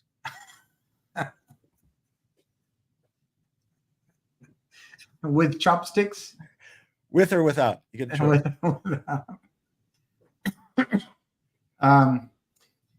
Frank Benedetto, the board member, not the yeah. So IR I think guy, people 5 million shares. No, I think that was the 3-3. I think that was the cancellation. I think it was the cancellation. I mean, that's the cancellation. Unless we don't know what happened behind closed doors in the last couple of days. Could somebody have sold? But I know people think, because Frank did call me up, by the way, because people confuse his name with the director on GTII. It's not the same It's guy. not the same guy. It's not the Not same the spelling, not the same name. But if you're, take a quick look, it might look similar. Yeah. So I think all those, I think it was like within the past week there, I think they reflected the cancellation of the 36 million shares. Are you even familiar with DBMM? Only I've heard that name. Okay. We don't have to focus on that right now. Would it be genius for the shorts to buy shares at a penny and hold them? They'd be covered for round 3. Yeah, but I really submit my observation, and I wasn't meaning to pick on any attorneys, but in all of these stocks, if the shorts can get the price seller boxed, which is essentially what this allows, they can go from 9 to nothing seller boxed without you even watching it. Once it's seller boxed, I don't see any short squeeze or short covering. And that also, I mean, a squeeze caused by short covering, and that applies to DBMM. They successfully complete their dastardly deed by getting stocks down here. It's interesting, and I don't know if it would change anything, and people could decide. But all the people that joined the lawsuit that's in Nevada, they had to agree not to dispose of their shares while the receivership appointment was pending, including myself. I'm doing that too. So now, though, nobody can really trade it, right? As of now. So everybody theoretically could have been a plaintiff, because if they couldn't trade it anyway, they might as well have just jumped on the bandwagon. Maybe if there was 10,000 plaintiffs as opposed to, it's great to have 250 plaintiffs. It would be nice to have 10,000. This is your sense of humor. I like it. If you like all rice equally, then you're not a racist. How about if you like brown rice? Even better. Okay. How about if you like girl rice? I don't know. Or boy rice? I don't know. I like that name, by the way. Aaron Foxhunter Amber. I like that name. That sounds like a real name, not a made up name. Foxhunter is a great middle name. That's what I'm going to name my next child. I'm my next child.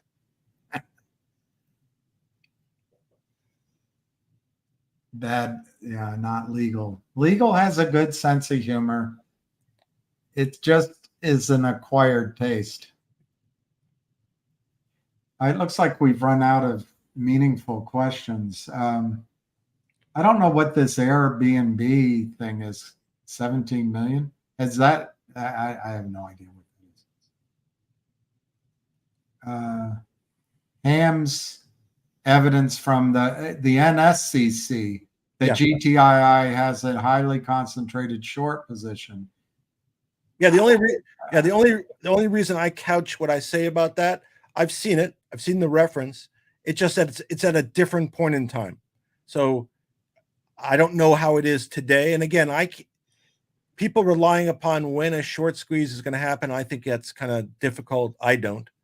And I check, by the way, I check Alpine every day. So like today, I check the appellate opinion. I check the SEC site to see if the status of Alpine has changed. And as of today, it still has not changed. That filing that you have, is that public information? Which one? The one that you keep referring to in Nevada? Yes, in Nevada. Because I can't find it online. I don't know if you can send it to me so I can read it. I will. Please. I mean, yeah. Because sometimes it's all only available on Pacer, which I don't have the money to. In answer to David's question, Yeah. whether there's a linkage between Reichman and Alpine, I don't know. But what I do know is, again, I wonder why the new COO and CEO, why he's there. And I know he's, I think, a principal in a hedge fund. I know the hedge fund uses shorts as a part of their strategy. And I know that GTII has the right to buy 10% interest in that hedge fund after the new guy is a CEO and CEO. And so all that together makes me uncomfortable. I don't know what it means, but a bunch of stuff. So GTII has a right to buy into the short hedge fund? Correct. But in time wise, and he has a right to make $20 million if it gets to $2. Yeah, I think he has the right. He's setting up. Maybe he's trying to take advantage of this investor base and set up his own short fund. Maybe. I just know that a lot of stuff, I don't know, if it's meaningful. I just kind of, what I just said struck me. I know I think he's entitled in his agreement 24 million shares, then $10 million bonus if he gets to 2 for 3 consecutive months. I don't know if that applies if he does a reverse. So I don't know if he does 100-for-1 reverse. Well, it won't apply if he does a reverse. That's okay. They'll adjust that deal for a split. Before the judge, what defense does GTII have to being non-compliant? I know what they're gonna say. They're gonna blame it on the non-compliant auditor. On the Borgers? Yeah, they'll claim it on that. Again, they have to deal with I don't think they have thought about the problem that their CEO might have, which is, doesn't really cleanse them at that point in time. But I think they'll just blame it completely on the other guy. Thanks, Mark. Yeah, Mark, it's good to see him. I'd like to get him on. He fights so hard. He knows, about the security stuff. He knows a lot. You'd be great having him on. You'd ask him. That's true, but he's also pushed the legal system as slow as it is. At least you get some things in black and white ink, black ink and white paper. It's there. And he's pushed some things forward, like usury violations in New York, for example. The Kramers had to come down to Virginia. And I think his lawsuit with Intercoastal could bust the arbitration clause. Listen, if anything that can get rid of the arbitration clause, or could limit it or change it in some fashion, then obviously I support that 100%. Wouldn't that be amazing? There's something in the loan agreements too that he's trying to challenge. Right now, it's missing. I'm forgetting what it is. I'm familiar with usury, and so I do a lot of real estate litigation in California. So I'm familiar with usury in terms of loans, etc. And you can have transactions that are broker arranged. If you have a broker arranged transaction, there's no limit to usury. So you could have a broker involved in a loan. As long as you have a broker involved in a loan, you could charge, 500%. Now, at some point in time, that might become unconscionable, which is a different concept, but it's unconscionable means it's just so out of kilter that it just can't be upheld. But whereas like in California, usury is 10%. So anything over 10% is deemed usurious. But if I have my brother-in-law, in New York, it's 25 or something. But if I have my brother-in-law who's a real estate broker who is involved in the loan, we could charge 50% on the loan. I don't understand how that avoids the moral. Oh, it doesn't. It doesn't. It does not. Of course not. So, Tom, I go to Junk Savvy on X. Yeah, Junk Savvy has great updates almost daily. I'm amazed that she's able to still do them. Wow, that's tough. She has a voice for radio and a face for movies. What stops? She wakes up very early. Yeah, considering she lives in Washington. Yeah, she's on the West Coast. That's a tough gig. What stops GTII from closing their doors and walking away?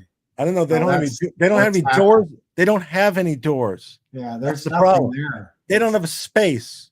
They have they might as well. As a matter of fact, behind the flowers in Bill's office, that's where they're located. Back behind those flowers. Yeah, they got nothing. What do you mean if they close their doors? It's basically as far as I can tell, they've already done that.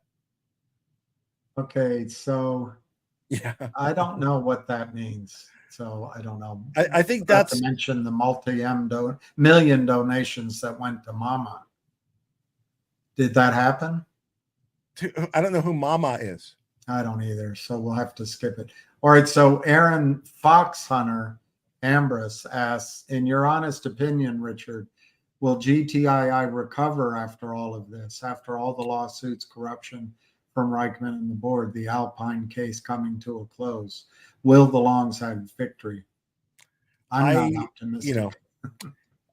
I would say, I'm going to say it this way. I don't know, except I could say this way, that if we didn't do anything, I think there would be no shot. So that's a good point. I think, the attorneys that I'm dealing with are confident there's no guarantees, of course, but they're confident. And, every bad thing that we talk about, they see as a good thing. Lou Dobbs just died. Oh, wow. Lou Dobbs is dead. Yeah. How old was he? In his 80s? 78. Wow, he's younger than the current president. Good observation. Yeah. He's younger than Mick Jagger. Younger than Mick Jagger. Who do you think's in better? We should do a poll. Who do you think's in better condition? Mick Jagger or Joe Biden? The very idea. Are they the same age? That you would ask that question. Are they this? I think they're the same age, right? They are. No. Joe is 81. No, not Trump a lot of people. 77 or 78. So and Mick Jagger's at least 80. I know he's 80 or 81. Yeah. And I know that Biden used to have a rock band he used to tour with. He used to play lead guitar. Everybody knows that. Was that when he was fighting for civil rights? He was fighting for your right to party. That's what he was doing. I interrupted you on this. You were saying the lawyers are competent. Oh, the lawyers are confident, that they can. Confident. Sorry. They're confident. They think there's a good chance they can get in and turn things around. But what that means in the end, I don't know. What that means to the stock, I don't know. I don't know if there's permanent damage done. That I don't know. I think if we can get control, I don't know who we is, and start from scratch, we can create value. I know the guy from so-called Trento is coming to visit you soon, Richard. I know we could do that, and with focus, we could get the shares to a valuable price again. But I have open questions because I'm not an attorney. My experience of bankruptcy court, my experience of dealing with lawyers, time, number one. Number two, the person runs out of money. So the lawyer eventually says, see you later. Yep. And then three, in a court, particularly bankruptcy court, almost anything can happen. So my concrete question would be, will the huge, let's call it 500 million shares, I have no idea if that's an accurate number, naked short, will that survive? And would a judge allow that imbalance to go back out in the marketplace? I don't think so. That's my opinion. Yeah. Well, like I said, if it ended, I don't know what's going to happen. But if it went in the bankruptcy court, I'd certainly add my voice that, again, going back to Sorrento Therapeutics. Yeah. I would raise it. And if in fact there are shorts, I would make it known and we'd have that issue raised in bankruptcy court. And if we could, protect shareholders from the shorts, if they exist, from escaping, then we do it. I just don't know. It's kind of a go into bankruptcy court and say, here's our class, the retail investor. Mostly they paid between $4 and, I'm making it up, $8 a share.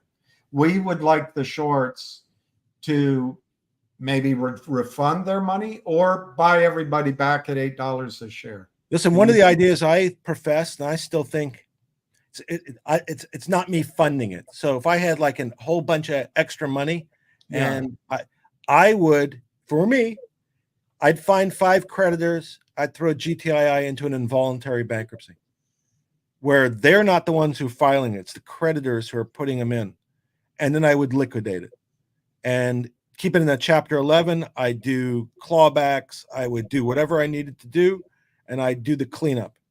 Now, people don't like it because it's a bankruptcy, and they get afraid. As shareholders get afraid. Everybody gets afraid. They think that it's the Chapter 7 form, and they're going to lose everything and whatever.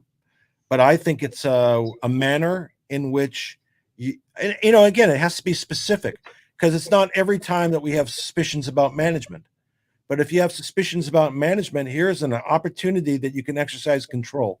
Because part of our problem, right, is the brokers, hedge funds, whatever. We can't get them. We can't get their collar. They're elusive from us. But management's staring right in our face. They can't go anywhere. And if in fact we think that they've acted inappropriately, then we should act. In bankruptcy, as you described. And I'm not a bankruptcy lawyer, by the way, just so we're clear. Oh, all right. I'm not either. So. Oh, I thought you were. Can you go after the assets? Could the judge go after the pools of stolen money? Sure. Yeah, I mean, and you could have a lawsuit. I mean, literally, whatever lawsuit's pending in Nevada, you could move that lawsuit to the bankruptcy court. It would have a different title. In your example, you'd have 5 creditors. Could you create another? That's 5. I guess that's 1 class or 5 classes. That's just what it requires to file a involuntary bankruptcy. Could you then have a class for the retail shareholders that would file a claim? I don't know. Yeah, I don't know. Okay. Yeah. I thought you were a bankruptcy lawyer and you didn't know. It's kind of shocking. I have 8 minutes, by the way. All right, let's go to the bottom and then all in the hands of Richard. Oh, I saw that one about her, the number being called. The lottery. We still talk about it. We're hoping for intervention from either DJT or from the new potential vice president, I guess, who signed the letter, the MMTLP letter, or litigation, whoever the litigation is. I know Mark is involved in litigation. I know another gentleman just filed something in federal court. He's not a lawyer. He spent, Mr. Trout, he spent a bunch of time. I think he said he worked on it 21 days in a row. I think that's what I saw. and he filed a lawsuit, filed a writ of mandamus, a bunch of stuff. I don't know really how it's going to turn out. It's pretty tough for a non-lawyer to get sometimes the procedural quirks. So you might be substantively correct, but you might not know exactly how to show it. And so I don't know in terms of his stuff, but he spent a lot of time and a lot of effort, and somebody like that deserves props, really. So this filing is been made on behalf of Reichman? Which one are you referring to? Oh, there's more than one. This action to... The one in Nevada? I guess. I don't Yeah. know. I haven't read any of them. I'd love to read them. Here it is. It doesn't show up. It shows you're upside down Matisse. It's the Invisible Man. It looks like a mountain in Tahiti. It has a bunch of plaintiffs and defendants. Actually, yeah, the defendants are David Reichman, Kathy M. Griffin, Frank.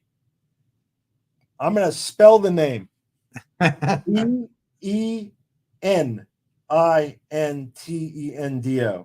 So it's Nintendo.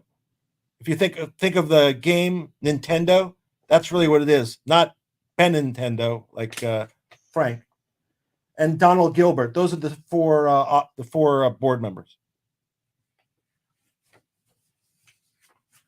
Okay, so I just quickly, while you're still here, I'll say to Tom, I don't believe all is lost, but I think we have to bring this phase to a finish line, and then we have to have a starting line. And I think a team of us can create value in GTII for shareholders that I don't think we'll ever have a squeeze.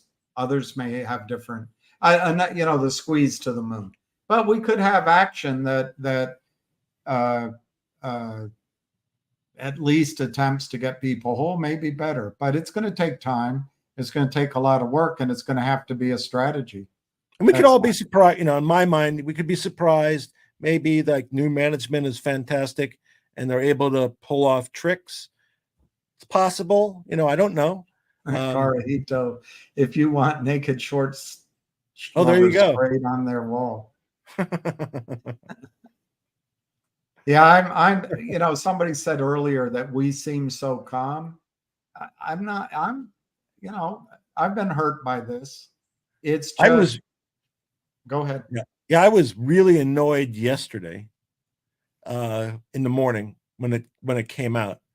Yeah. But what am I going to do? I'm kind of trying to do a job, so I'm not trying to be overwhelmed. And also, to be honest, I've been around the block a few times. So like anything else, when you see something enough, you don't react quite with the same enthusiasm that you would the first time, or the shock, but it doesn't change the facts. And again, for me, if it's true, the mechanic and the masseuse, I think, that is the case. You bring your car in and he says, "Do you want a lube job ending?" No, I don't know.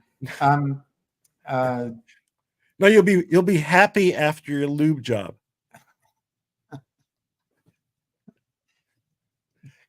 Just talking about an oil change, by the way.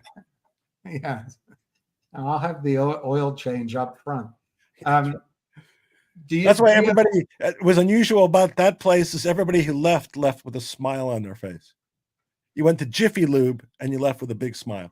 There's a joke about an ice cream cone and a mechanic, but I'm going to leave, and a penguin, but I'll leave that off. Okay. PS71 says you would think the principals would want to update the financials, do a deal, and participate in a share rise, unless the shorts are pulling the strings. And I think with that, maybe without intending to, I think you hit the nail on the head. I would say, if in fact they were not involved in the preparation of the financials, then I could say it's a great possibility they didn't know. But here it appears they were at least supervising the financials So hard to say they didn't know what was going on. Yeah, no I didn't- abandoned ship. Yeah, Well, I don't think anybody's saying that, but at this point, unfortunately, I think you're going to be surprised. There's nothing to abandon right now, so we're all in it together.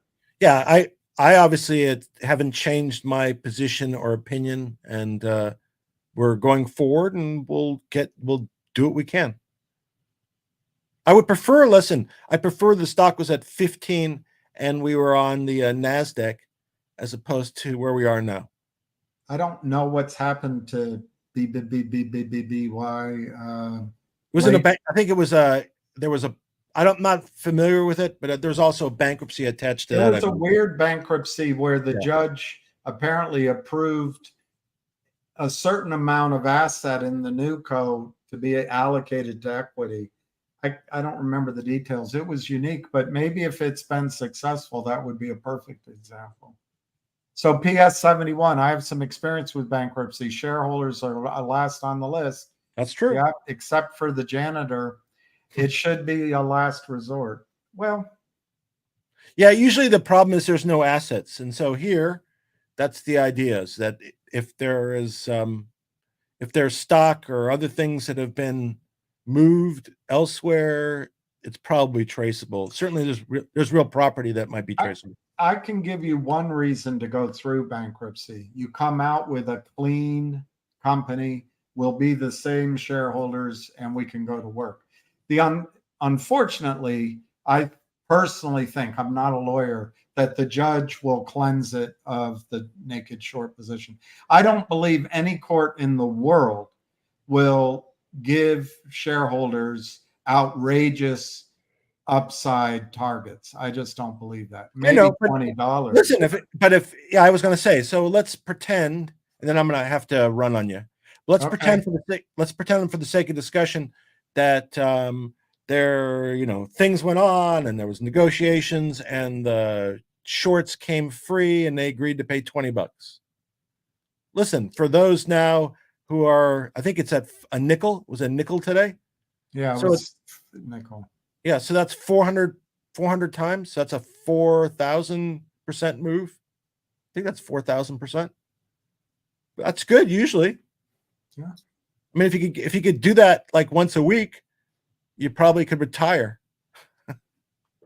One question: do you guys still own GTII? I don't know why that's relevant, but yes, I do. Yeah, not only do I own it, but I'm obligated under the lawsuit to retain it, and so I do. Yeah, so that answers the question, but it's kind of an irrelevancy. Well, no, I understand why people ask, because they want to know if you're, if you don't have any skin in the game and you're just talking. I think it's a reasonable question. I agreed to tie up my shares, and they're tied up, and a bunch of other people did too. So I think that's a demonstration of my commitment. I also, it's nobody's business, but I did not sell shares when it went to $7, $8, $9 or what, $8.97. I didn't sell. And that, to me, that shows that I'm stupid. I got caught up believing that the squeeze was real. I'm not going to waste time while Richard's here, but I believe the shorts came up with a coordinated strategy to pop the bubble on that squeeze 2 Novembers ago. But anyway, I made a mistake in retrospect. But yeah, but we know that, I don't know about anything about short squeeze, but we know that the prices are very sensitive to negative input. We saw it with finger motion, right? When Capybara came in, it was at over $7. It took away the momentum, and I don't know how long it's been. So if you're in the short position, that's certainly well worth the risk, right? Put out some BS report, you get a great benefit. I mean, hundreds of millions of dollars. Why not? This is a good question, and if you're out of time, this is a good question to end on. David asked, do you still investors that want to be involved with GTI if the board is kicked out, or are we just completely finished? We're not completely finished. We have to get through this morass of legal crap. If we do that, I'm giving you what I think can happen. Whether or not there's a big short position, a concentrated team working with people that want a shell, we can make value happen in this stock within a short period of time. What I'd say 6 months to 18 months. It could take longer. It's going to take effort. It's going to take time. You may have to buy more shares. That's my opinion. I don't know what Richard says. Yeah. So my view is, I don't know, and I wonder. So I had a bunch of people approach me, and they all had interest in doing something with GTII from a third-party perspective. And I would always start my discussions with them and saying, why do you want to be involved with this thing, this disaster? And it was pretty common, the concentrated short position and the investor base. That was what jointly had nothing to do with the business. They all kind of said the same thing. And I would push everybody, and I don't even know if it's true, by the way. I mean, I don't know if it's realistic, but there are a bunch of people that believe that. And, they do.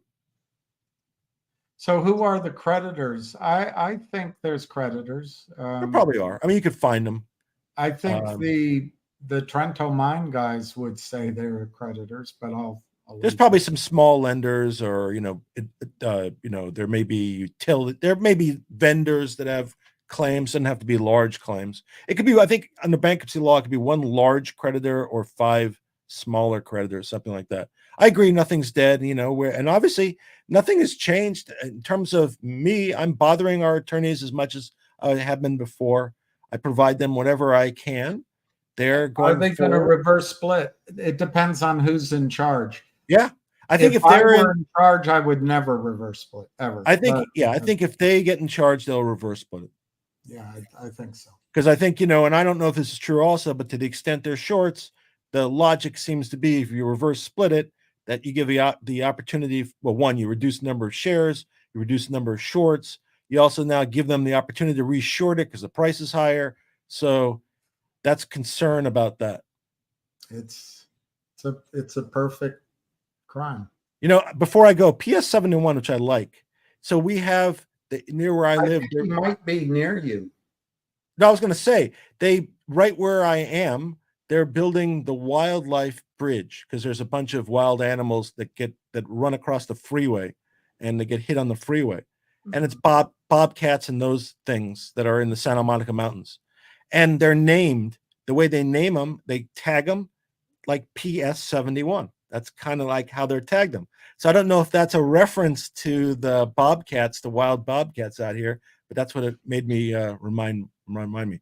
The Annenberg Foundation put up like $120 million to build this wildlife bridge across the 101 freeway in Los Angeles. Why they wouldn't have done that in the first place? It's incredible. Anyway, I have to run. All right. Thank you very much. Enjoyed it. Thank you as usual. I'm indebted to you and everyone. Richard's YouTube is Not Legal Advice, like Knots Landing, not KNOT, Not Legal Advice. Thanks for your hospitality, Bill, and talk again soon. Bravo. Thanks. Okay. Take care. All right. Bye-bye.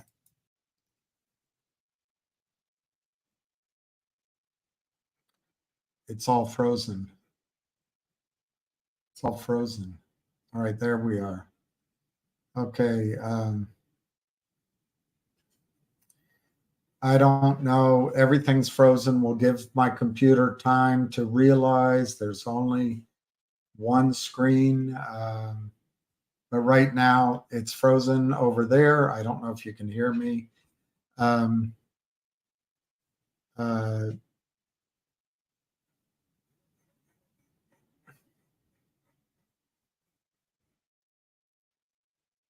There's some news out here. I can't, everything's frozen. I don't know if you guys can hear me. I'll just keep talking, and there, you can hear me? Yeah, okay. Goldman is bearish.